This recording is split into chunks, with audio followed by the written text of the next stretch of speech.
Hello, sparrows. Let's talk about coral. So, I am wearing fish eyes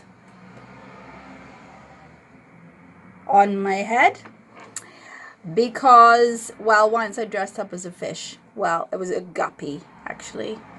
Big-eyed guppy called Gloria. And I thought, what a great costume when we're talking about coral. We need to talk about coral for the next Pippi chapter. And I had to learn a lot of things about coral. Let me show you. This is a piece of coral here, and I have a little piece here. Coral is made of a living, tiny, tiny animal. It's not a plant. It's called a coral polyp. And there are hundreds and hundreds and hundreds of tiny little coral polyps that make this kind of shell-like substance to live on.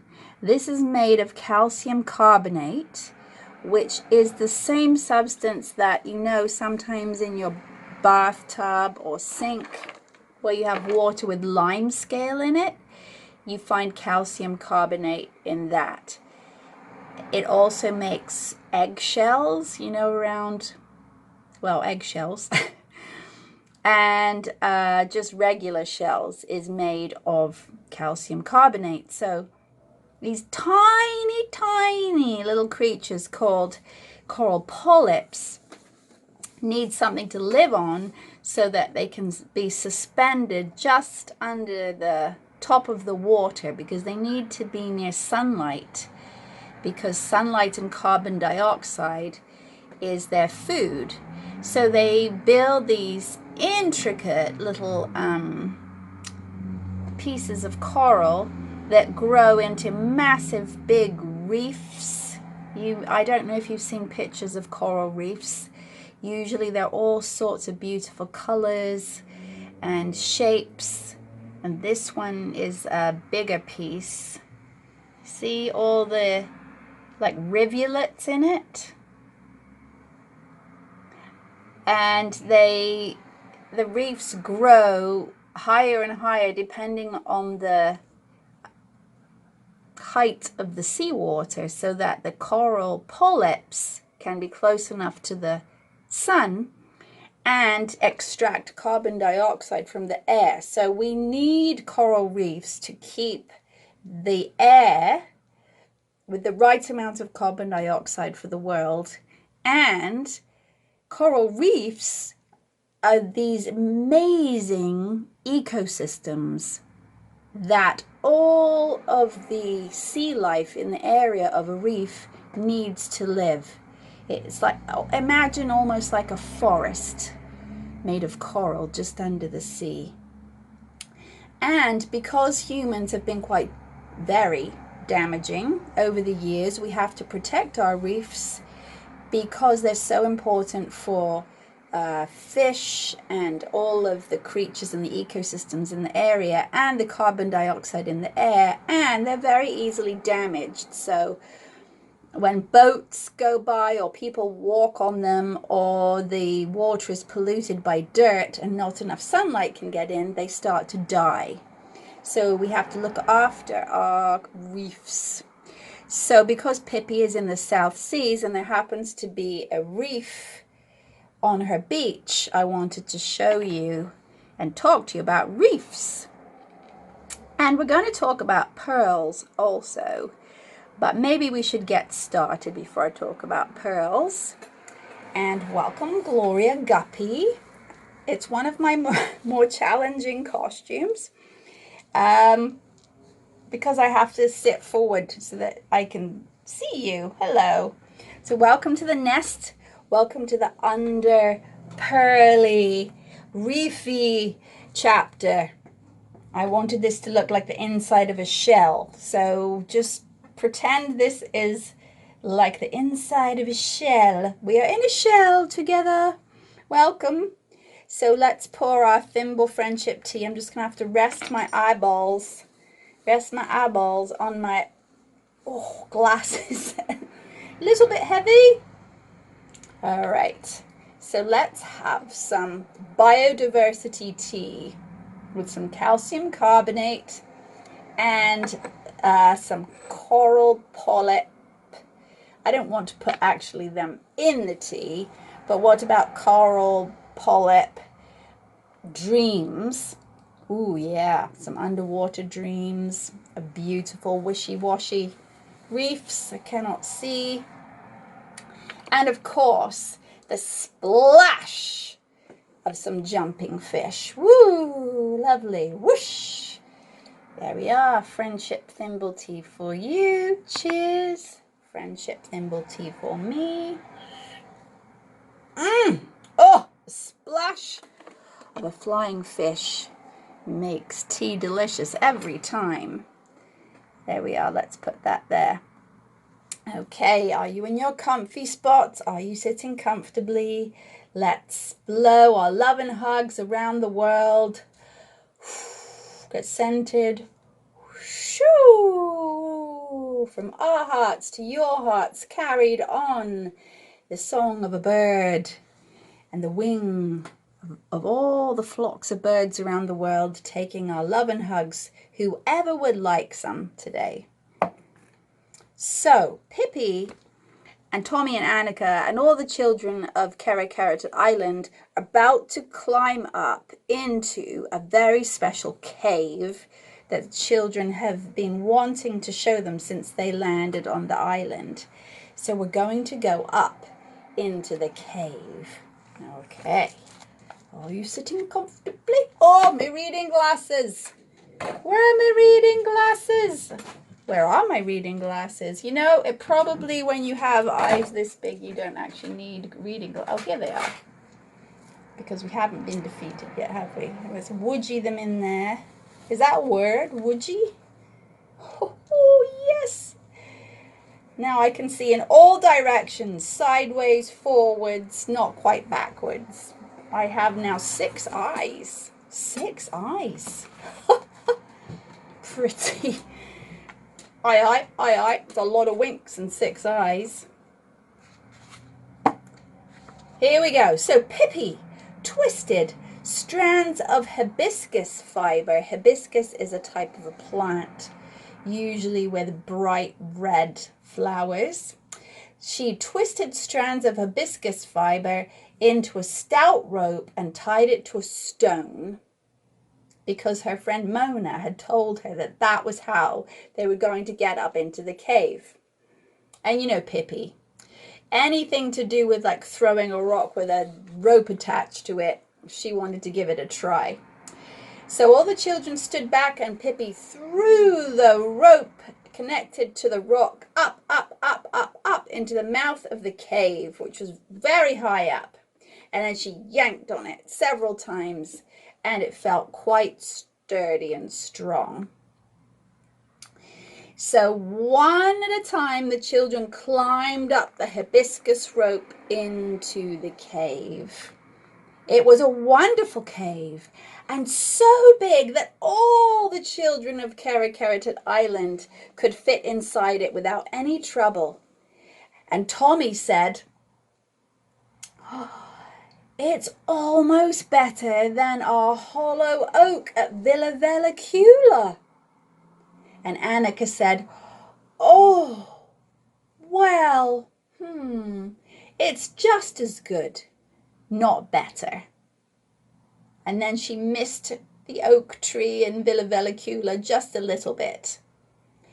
And just then, their friend Mona showed them how much coconut and breadfruit they had stored in the cave. The children had a little food storage up there so they could have picnics. Oh, don't fail me now, reading glasses. Come on. You've got to be the first costume that's kept glasses on. Okay, thank you. Thank you, glasses. So apparently the children thought they could live up there for several weeks if they wanted to, without being hungry at all. And then Mona showed them a hollow bamboo cane filled with the most beautiful pearls. And she gave Pippi and Tommy and Annika each a hand full of pearls. "Whew! What are these for?" said Pippi. And Mona said, "Well, we use pearls and we play a game that's like marbles with them." And that's why I want to talk about pearls, because pearls are really expensive in other countries because they're really hard to get. And so I'm wearing some fake pearls. That's these white ones. And somewhere, I can't really see, these ones were my grandma's pearls. So I love to wear them because I remember my grandma wearing these, and I know that they're very, very, very special. And pearls like to be worn on skin because your skin is sort of like a moisturizer for them. And I like to just give them a little squeeze. Then I feel like I'm giving my grandma a squeeze because she died a long time ago. And these pearls here are a little bit lumpy and bumpy. So you can get pearls in different shapes.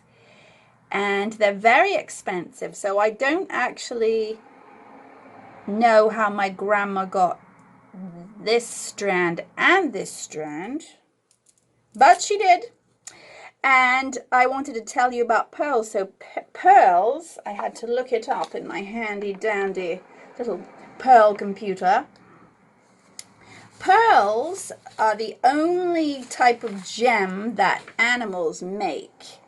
And they're made, where is my, here we are. Where is my special thing? Here we are. So pearls are made when a little piece of sand or a little bug accidentally gets inside an oyster or a mollusk, which is like a shell animal.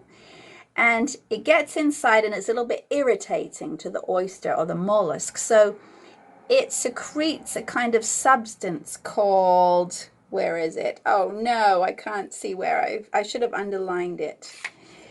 I will find it in a minute. But it makes something that's like mother of pearl. You know that shiny stuff? That shiny substance that makes shiny shells on the inside? It secretes some of that around it over and over and over again to sort of make it soft and less irritating, to kind of keep it outside of its body. And over time it gets shiny like this, or this one. It's a bit like if you have a splinter in your finger and your body makes it, it's a little bit gross, but you know it makes like a pussy stuff that eventually it pushes the splinter out. Well, that's a little bit what happens with oysters or mollusks. They coat whatever's bothering it in this special substance, which I can't remember the name of. Oh, Steffi, that's not very good.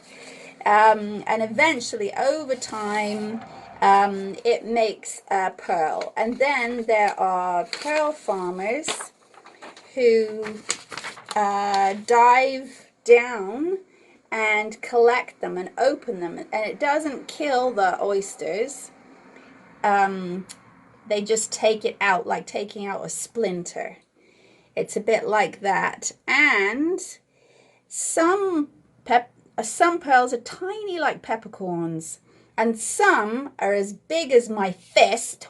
That would be a huge oyster. And the biggest pearl ever found was as big as a basketball. That's what it says. It was found in 1934 and it's called the Pearl of Laozi. And it's as big as a basketball. I cannot imagine the size of that oyster. I really can't. And the substance is called nacre, N-A-C-R-E. And if you imagine what's inside an oyster shell, that beautiful shine, that's mother of pearl, is made of this substance called nacre. So that is roughly how pearls are made. There's a lot more to learn about pearls and coral reefs. But there we are, pearls. So they must have had oysters around Karakeretet Island.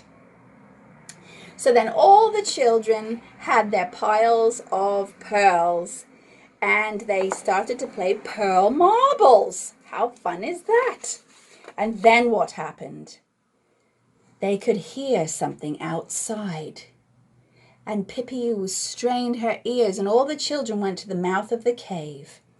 And then they all raised their hand over their eyes, for out on the horizon, they could see a ship out on the horizon. And remember, all the adults had gone to the other island to get food, so the children were all alone. And then it was heading towards Kerikerited Island, fast. And they strained and they couldn't see who was on board. They could see the silhouettes of two men, and that was all they could see. And then, what happened then? They heard someone shout, "Drop the anchor!" And that man was called Buck. So there was a man on the ship called Buck. He said, "Drop the anchor," when the ship came close to the island.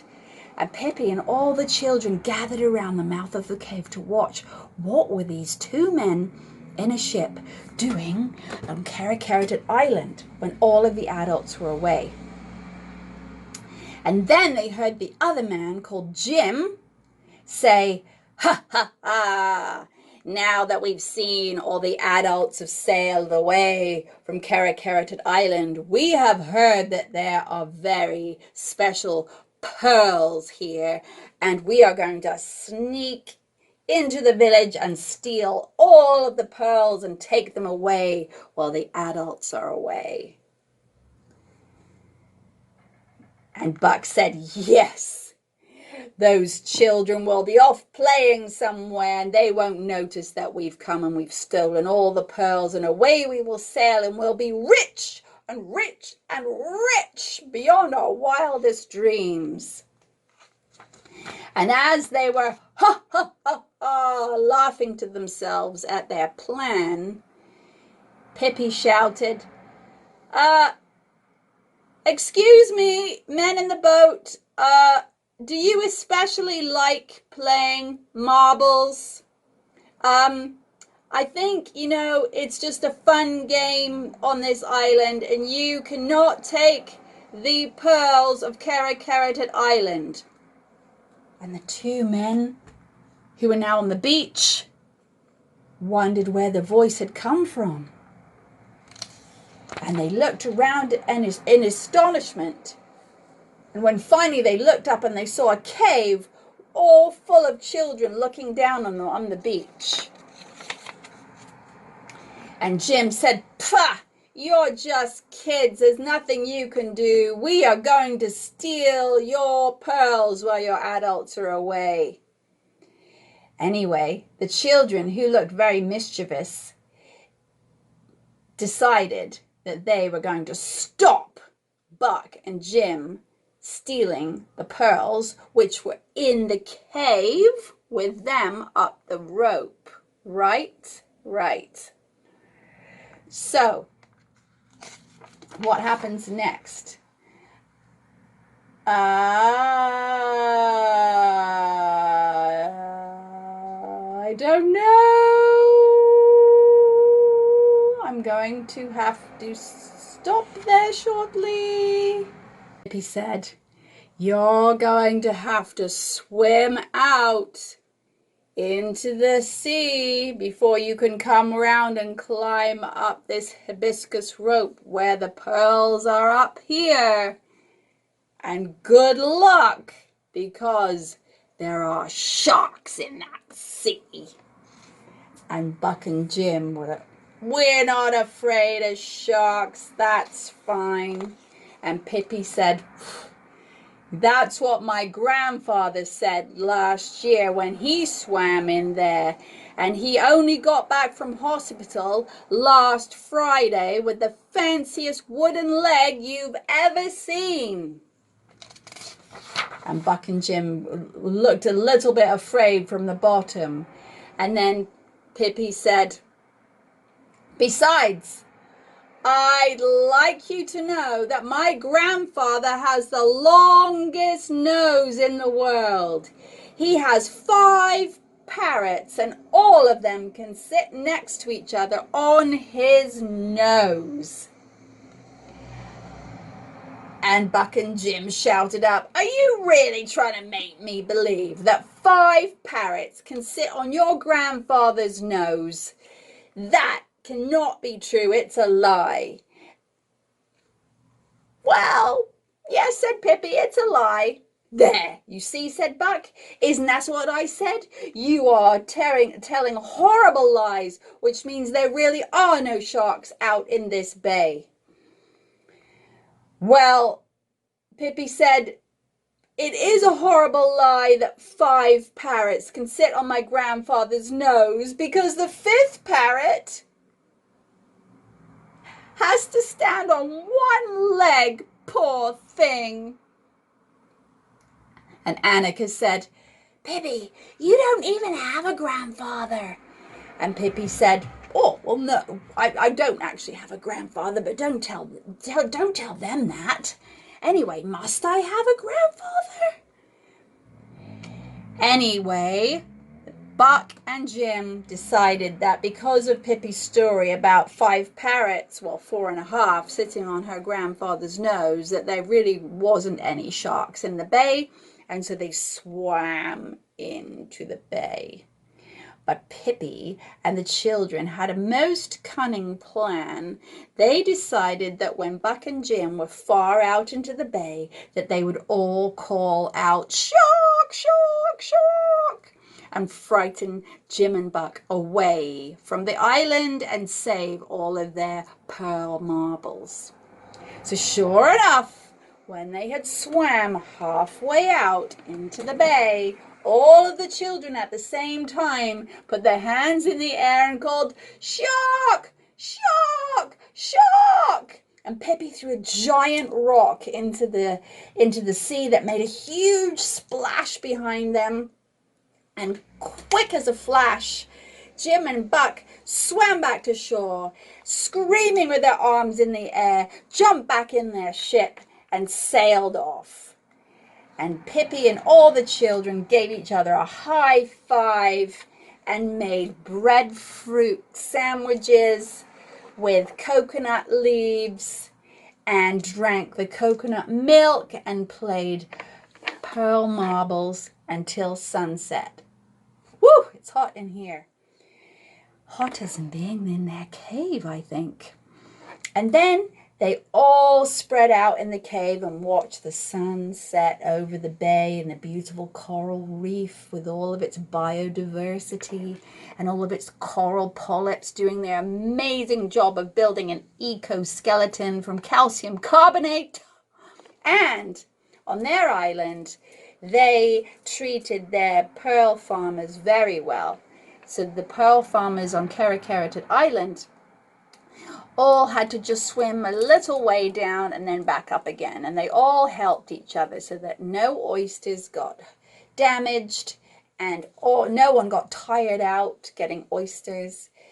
And so thank you for flying in, and we'll see you fishy, fishy, fishy, fishy, fishy another day.